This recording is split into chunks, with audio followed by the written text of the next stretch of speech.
L'homme visait tranquillement un gibier sauvage quand, soudain, un tigre surgit de nulle part et lui vola sa proie. Alors qu'il hésitait à savoir s'il devait aussi s'occuper du tigre, la sonnerie de sa montre retentit brusquement. Il leva les yeux vers le soleil et comprit aussitôt que quelque chose de dangereux approchait.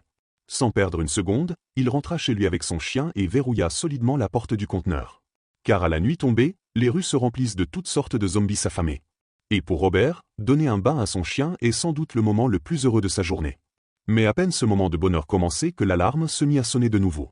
Il se dépêcha alors de renforcer toutes les fenêtres avec des plaques d'acier, puis serra son chien dans ses bras et se réfugia avec lui dans la baignoire. Au milieu des hurlements de centaines de zombies à l'extérieur, il finit par s'endormir paisiblement. Le lendemain, Robert reprit sa routine habituelle et jouait au golf sur un porte-avions, lorsque son chien sembla soudain sentir quelque chose d'étrange. Sans prévenir, il se mit à courir à toute vitesse vers un bâtiment au loin. L'endroit était plongé dans l'obscurité et paraissait extrêmement dangereux, mais pour sauver son unique compagnon depuis 3 ans, Robert décida d'y entrer malgré tout. Heureusement, il retrouva rapidement son chien. Cependant, en se retournant, il découvrit qu'une immense horde de zombies s'était rassemblée dans l'immeuble voisin. Poursuivi par les morts-vivants, Robert réussit à s'en sortir de justesse, profitant du fait que ces créatures sont incapables d'agir sous la lumière du soleil. Mais peu de temps après, il retourna dans le bâtiment. Cette fois, il installa un piège ingénieux et lança une petite fiole de sang au centre. Un zombie tomba aussitôt dans le piège et fut capturé.